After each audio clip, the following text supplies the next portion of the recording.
അച്ഛനിൽ നിന്നും മകനിലേക്ക് രാഷ്ട്രീയ അധികാരങ്ങളും രാഷ്ട്രീയ പാർട്ടിയുടെ നിയന്ത്രണവും കൈമാറുന്ന ഒരു സംസ്കാരം ഇന്ത്യൻ ജനാധിപത്യത്തിൽ സജീവമാണ്.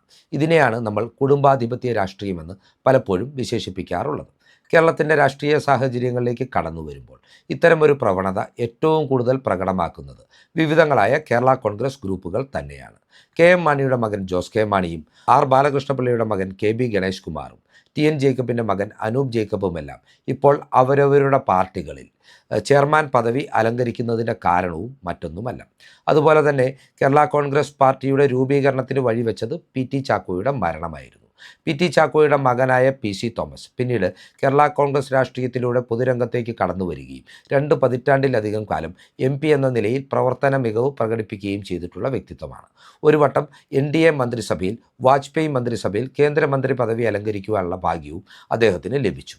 അതുപോലെ തന്നെ പാർട്ടിയുടെ സ്ഥാപക നേതാവായ കെ എം ജോർജിൻ്റെ മകൻ ഫ്രാൻസിസ് ജോർജ് ഇപ്പോൾ കോട്ടയത്തു നിന്നും ഇതിനു മുമ്പ് 2 വട്ടം ഇടുക്കിയിൽ നിന്നും ലോക്സഭയിൽ എത്തിയിട്ടുമുണ്ട്. ഏതൊക്കെയാണെങ്കിലും ഇപ്പോൾ നവയുഗ രാഷ്ട്രീയത്തിൻ്റെ പ്രതിനിധികളായി അറിയപ്പെടുന്ന കേരള കോൺഗ്രസ് നേതാക്കളുടെ മക്കളാണ് പി സി ജോർജിൻ്റെ മകനായ ഷോൺ ജോർജും പി ജെ ജോസഫിൻ്റെ മകനായ അബു ജോസഫും ഒക്കെ തന്നെ. ഇങ്ങനെയൊക്കെ കാര്യങ്ങൾ മുമ്പോട്ട് പോകുമ്പോഴും കേരള കോൺഗ്രസ് നേതാക്കളുടെ പെൺമക്കളാരും കേരള കോൺഗ്രസ് രാഷ്ട്രീയത്തിൻ്റെ മുഖ്യധാരയിലേക്ക് കടന്നു വന്നിട്ടില്ല എന്നത് മറ്റൊരു വിധി വൈപരീത്യമാണ്. ഇതിൽ നേതാക്കളിൽ പലർക്കും പെൺമക്കൾ ഉണ്ടായിട്ടുണ്ടായെങ്കിലും അവരിൽ പലർക്കും രാഷ്ട്രീയ രംഗത്ത് സജീവമാകുവാനുള്ള ആഗ്രഹം ഉണ്ടായിരുന്നുവെങ്കിലും ഇതിന് തടയിട്ടത് പലപ്പോഴും ഇവരുടെ സഹോദരന്മാരാണ്. കേരള കോൺഗ്രസ് പാർട്ടികളിൽ നിലനിൽക്കുന്ന പുരുഷാധിപത്യ സമീപനത്തിൻ്റെ ഒരു പ്രതിഫലനം കൂടിയാണ് ഇത്തരത്തിൽ ഒരു സ്ഥിതിവിശേഷം എന്ന കാര്യവും നാം വിട്ടുപോകരുത്. എന്നാൽ ഈ ചരിത്രം തിരുത്തി കുറിക്കുവാൻ കേരള കോൺഗ്രസിലെ പ്രമുഖ നേതാവായിരുന്ന ഒരു വ്യക്തിയുടെ മകൾ ഒരുങ്ങുന്നു എന്ന റിപ്പോർട്ടുകളാണ് ഇപ്പോൾ രാഷ്ട്രീയ വൃത്തങ്ങളിൽ സജീവമാകുന്നത്. മറ്റാരുമല്ല, ടി എൻ ജേക്കബിൻ്റെ മാനസപുത്രിയായ അദ്ദേഹത്തിൻ്റെ ഇളയ മകളായ അമ്പിളി ജേക്കബാണ് പുതുചരിത്രം രചിക്കുവാനായി ഒരുങ്ങുന്നത്. ഇപ്പോൾ പുറത്തുവരുന്ന റിപ്പോർട്ടുകൾ അനുസരിച്ച് അമ്പിളിയുടെ രാഷ്ട്രീയ പ്രവേശനം നടക്കാൻ പോകുന്നത് അമ്പിളിയുടെ പിതാവായ ടി എൻ ജേക്കബ് സ്ഥാപിച്ച അമ്പിളിയുടെ സഹോദരനായ അനൂപ് ജേക്കബ് നിയന്ത്രിക്കുന്ന കേരള കോൺഗ്രസ് ജേക്കബ് ഗ്രൂപ്പിലൂടെയാവില്ല. നേരെ മറിച്ച് അമ്പിളി രാഷ്ട്രീയ പ്രവേശനവുമായി ബന്ധപ്പെട്ട് ചർച്ചകൾ പൂർത്തീകരിച്ചിരിക്കുന്നത് കേരള കോൺഗ്രസ് പാർട്ടിയുമായിട്ടാണ്. മറ്റൊരു രീതിയിൽ പറഞ്ഞാൽ കേരള കോൺഗ്രസ് ജോസഫ് ഗ്രൂപ്പുമായിട്ടാണ്. എന്തു സംഭവിച്ചാലും UDFിനൊപ്പം നിലകൊള്ളുക, എല്ലാ ഘട്ടത്തിലും തൻ്റെ പിതാവ് നിലനിന്നിരുന്ന UDFിനൊപ്പം രാഷ്ട്രീയത്തിൽ സജീവമാകുക എന്ന തീരുമാനമാണ് അമ്പിളിയെ കേരള കോൺഗ്രസ് ജോസഫ് ഗ്രൂപ്പിലേക്ക് അടുപ്പിച്ചതെന്നാണ് അറിയാൻ കഴിയുന്നത്. രാഷ്ട്രീയ പ്രവേശനവുമായി ബന്ധപ്പെട്ട് ഭാവിയുടെ വാഗ്ദാനമെന്ന് ഈ ഘട്ടത്തിൽ നമുക്ക് വിലയിരുത്തുവാൻ സാധിക്കുന്ന ഈ വനിതാ നേതാവിൽ നിന്ന് ഈ ഘട്ടത്തിൽ ഉണ്ടായിട്ടുള്ളത്, അതായത് തൻ്റെ സഹോദരനായ അനൂപ് നിയന്ത്രിക്കുന്ന പാർട്ടിയിലേക്ക് പോയാൽ ഭാവിയിൽ അത് അധികാര വടംവലിക്കും കുടുംബ ബന്ധങ്ങളിലെ വിള്ളലിനും വഴിവെച്ചേക്കാം എന്ന തിരിച്ചറിവിൻ്റെ അടിസ്ഥാനത്തിൽ തന്നെയാണ് കുറെ കൂടി വിശാലമായിട്ടുള്ള കേരള കോൺഗ്രസ് ജോസഫ് ഗ്രൂപ്പിന് തൻ്റെ രാഷ്ട്രീയ പ്രവേശനത്തിനായി അമ്പിളി തിരഞ്ഞെടുക്കുവാനുള്ള കാരണമെന്നാണ് സാഹചര്യങ്ങൾ വിലയിരുത്തുമ്പോൾ നമുക്ക് മനസ്സിലാക്കുവാൻ സാധിക്കുന്നത്. കേവലമായ ഒരു അധികാരമോഹമോ തെരഞ്ഞെടുപ്പിൽ മത്സരിക്കുവാനുള്ള ഒരു വ്യാമോഹമോ അല്ല ഇപ്പോൾ അമ്പിളി ജേക്കബിൻ്റെ രാഷ്ട്രീയ പ്രവേശനത്തിന് പിന്നിൽ എന്നതുകൂടി ഈ ഘട്ടത്തിൽ നാം പ്രത്യേകം മനസ്സിലാക്കിയെടുക്കേണ്ട കാര്യങ്ങളാണ്. കഴിഞ്ഞ ഏതാനും ദിവസങ്ങളായി അമ്പിളി ജേക്കബ് കേരള കോൺഗ്രസ് ജോസഫ് ഗ്രൂപ്പിലേക്ക് കടന്നു വരുമെന്നും കോതമംഗലത്ത് സ്ഥാനാർത്ഥിത്വത്തിനായി ശ്രമിക്കുന്നുവെന്നും വാർത്തകളുണ്ടായിരുന്നു. എന്നാൽ ഞങ്ങൾ അവരുമായി ബന്ധപ്പെട്ടപ്പോൾ അവർ വളരെ അസന്ദിഗ്ധമായി തന്നെ താൻ പാർലമെൻ്ററി രാഷ്ട്രീയത്തിൻ്റെ ഭാഗമാകുവാൻ ഈ ഘട്ടത്തിൽ ആഗ്രഹിക്കുന്നില്ല എന്ന അവരുടെ തീരുമാനം ഞങ്ങളോട് അറിയിക്കുകയായിരുന്നു. അവരെ സംബന്ധിച്ചിടത്തോളം മുഖ്യധാര രാഷ്ട്രീയത്തിൻ്റെ ഭാഗമായി പൊതുരംഗത്ത് തൻ്റെ പിതാവിൻ്റെ പാദത്വം പിന്തുടരുവാനുള്ള ആഗ്രഹത്തിൻ്റെ പേരിലാണ് ഈ ഘട്ടത്തിൽ രാഷ്ട്രീയ പ്രവേശനത്തിന് അവർ തയ്യാറെടുക്കുന്നത്. ഇത്രയും നാൾ ഇല്ലാതിരുന്നൊരു മോഹം ഇപ്പോൾ എന്തുകൊണ്ട് ഉടലെടുത്തു എന്ന ചോദ്യത്തിനും കൃത്യമായ മറുപടി നൽകുവാൻ അവർക്ക് സാധിക്കുന്നുണ്ട്. അമ്പിളിയെ സംബന്ധിച്ചിടത്തോളം അവരുടെ ഭർത്താവ് ജോലിയിൽ നിന്ന് വേർപെട്ടുകൊണ്ട് ഇപ്പോൾ സ്വന്തമായി ഒരു ബിസിനസ് നടത്തുകയാണ്. അമ്മ എന്ന നിലയിൽ ഇവർക്ക് ഒരു കുട്ടിയാണുള്ളത്. ആ കുട്ടി ഇപ്പോൾ MBBSൻ്റെ പ്രവേശന പരീക്ഷയ്ക്ക് തയ്യാറെടുത്തുകൊണ്ടിരിക്കുകയാണ്. ഇങ്ങനെ കുടുംബ സാഹചര്യത്തിൽ അമ്മ എന്ന നിലയിലും ഭാര്യ എന്ന നിലയിലുമുള്ള ഉത്തരവാദിത്തങ്ങൾക്ക് ചെറിയൊരു കുറവ് സംഭവിക്കുന്ന വേളയിലാണ് ഇവർ രാഷ്ട്രീയ പ്രവേശനത്തെക്കുറിച്ച് ആലോചിക്കുന്നതും ഇതുമായി ബന്ധപ്പെട്ട് ജോസഫ് ഗ്രൂപ്പുമായി ചർച്ചകൾ പൂർത്തിയാക്കിയിട്ടുള്ളതും. ഏതൊക്കെയാണെങ്കിലും വരാനിരിക്കുന്ന ദിവസങ്ങളിൽ തന്നെ അമ്പിളിയുടെ രാഷ്ട്രീയ പ്രവേശനവുമായി ബന്ധപ്പെട്ടിട്ടുള്ള പ്രഖ്യാപനം പുറത്തു വരുമെന്നാണ് ജോസഫ് ഗ്രൂപ്പിൻ്റെ വൃത്തങ്ങളിൽ നിന്നും ഞങ്ങൾക്ക് ലഭിക്കുന്ന വിവരങ്ങൾ. ജോസഫ് ഗ്രൂപ്പിൻ്റെ യുവജന വിഭാഗമായ യൂത്ത് ഫ്രണ്ടിൻ്റെ ഭാരവാഹിത്വത്തിലൂടെയായിരിക്കും അമ്പിളിയുടെ രാഷ്ട്രീയ പ്രവേശനമെന്നും ഈ ഘട്ടത്തിൽ ഏറെക്കുറെ ഉറപ്പിച്ചു പറയുവാൻ സാധിക്കുന്നതാണ്. വരാനിരിക്കുന്ന നിയമസഭാ തെരഞ്ഞെടുപ്പിൽ പ്രചരണ രംഗത്ത് ഒരു സ്റ്റാർ ക്യാമ്പയിനറായി അമ്പിളിയെ അവതരിപ്പിക്കുവാനാണ് ജോസഫ് ഗ്രൂപ്പ് ലക്ഷ്യമിടുന്നത്. 2025 ഡിസംബർ മാസം കഴിഞ്ഞുപോയ തദ്ദേശ തെരഞ്ഞെടുപ്പിലും UDF സ്ഥാനാർത്ഥികളുടെ വിജയത്തിനായി TN ജേക്കബിൻ്റെ സ്വാധീന മേഖലകളായിരുന്ന കോതമംഗലത്തും പിറവത്തുമെല്ലാം അമ്പിളി പ്രചരണ രംഗത്ത് സജീവമായിരുന്നു. രാഷ്ട്രീയ രംഗത്ത് മുൻപോട്ട് പോകുവാനും ശോഭിക്കുവാനും കഴിവുള്ള പശ്ചാത്തലവും അമ്പിളി ജേക്കബ് എന്ന യുവ നേതാവിന് ഉണ്ട് എന്നതും ഈ ഘട്ടത്തിൽ നാം പ്രത്യേകം ഓർക്കേണ്ടതാണ്.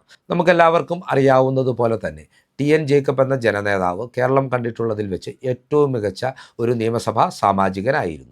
വിദ്യാഭ്യാസ മന്ത്രി എന്ന നിലയിലും ജലവിഭവ മന്ത്രി എന്ന നിലയിലും കേരളം കണ്ടിട്ടുള്ള ഏറ്റവും മികച്ച ഭരണകർത്താക്കളിൽ ഒരാൾ കൂടിയാണ് TN ജേക്കബ്.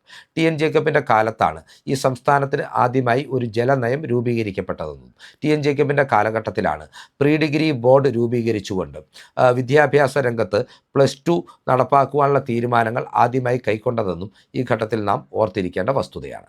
ഏതൊക്കെയാണെങ്കിലും പിതാവിനെ പോലെ തന്നെ കാര്യങ്ങൾ കൃത്യമായി അവതരിപ്പിച്ച് അച്ചടക്കത്തോടുകൂടി പ്രസൻറ്റ് ചെയ്യുവാനുള്ള അമ്പിളി ജേക്കബിൻ്റെ കഴിവ് അവരുമായി ഇടപെട്ടപ്പോൾ തന്നെ ഞങ്ങൾക്ക് വ്യക്തമായിട്ടുള്ളതാണ്.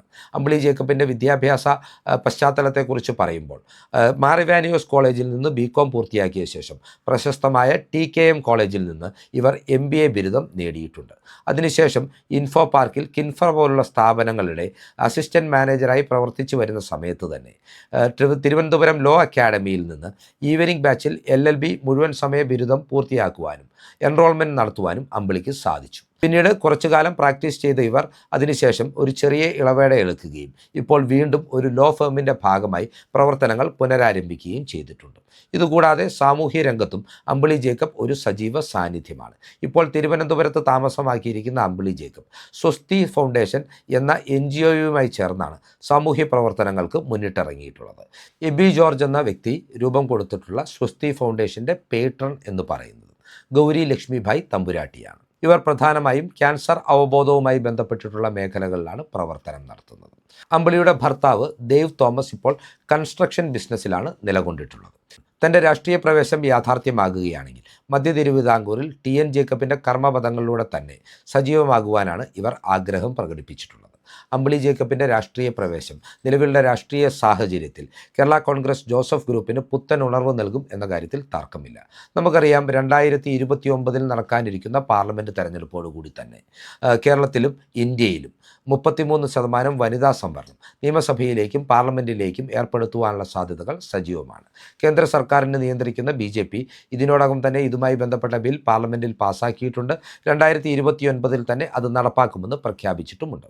അങ്ങനെ വരുമ്പോൾ 2031 കേരളത്തിൽ നടക്കാനിരിക്കുന്ന നിയമസഭാ തെരഞ്ഞെടുപ്പിലും ഈ വനിതാ സംവരണം പ്രാബല്യത്തിൽ വരും.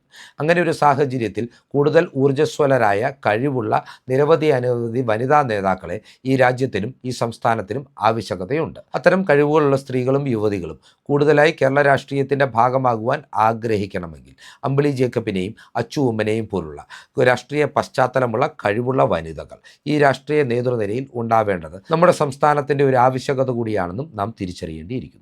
സ്വാഭാവികമായും ഇവിടെ ഉയർന്നു വരുന്ന ഒരു ചോദ്യമെന്ന് പറയുന്നത് രാഷ്ട്രീയ പശ്ചാത്തലമുള്ളവർ മാത്രം രാഷ്ട്രീയ രംഗത്തേക്ക് സ്ത്രീകളായി കടന്നു വന്നാൽ മതിയോ എന്നുള്ളതാണ്. അത്തരത്തിലല്ലാത്ത നിരവധി സ്ത്രീകൾ ഇന്നും നമ്മുടെ രാഷ്ട്രീയ രംഗത്ത് സജീവമാണ്. എന്നിരുന്നാൽ കൂടിയും ഇത്തരക്കാരുടെ രാഷ്ട്രീയ സാന്നിധ്യം കൂടുതലായി സ്ത്രീകളെ ഈ മേഖലയിലേക്ക് ആകർഷിക്കുവാൻ പര്യാപ്തമാകും എന്നൊരു ബോധ്യത്തിൻ്റെ അടിസ്ഥാനത്തിലാണ് ഞാൻ ഇത്തരം ഒരു അഭിപ്രായം ഇവിടെ അവതരിപ്പിച്ചത്. എന്തൊക്കെയാണെങ്കിലും കേരള കോൺഗ്രസ് രാഷ്ട്രീയത്തിൽ ഒരുപാട് അപൂർവതകളുമായിട്ടായിരിക്കും അമ്പിളി ജേക്കബ് എന്ന TN ജേക്കബിൻ്റെ മകളുടെ രാഷ്ട്രീയത്തിലേക്കുള്ള കടന്നുവരവ് എന്ന ചിന്തകൾ പ്രേക്ഷകർക്കായി പങ്കുവച്ചുകൊണ്ട് ഈ വീഡിയോ ഇവിടെ അവസാനിപ്പിക്കുകയാണ്. കൂടുതൽ രാഷ്ട്രീയ വാർത്തകൾക്കും വിശകലനങ്ങൾക്കുമായി ഞങ്ങളുടെ ചാനൽ സബ്സ്ക്രൈബ് ചെയ്യുക. നന്ദി.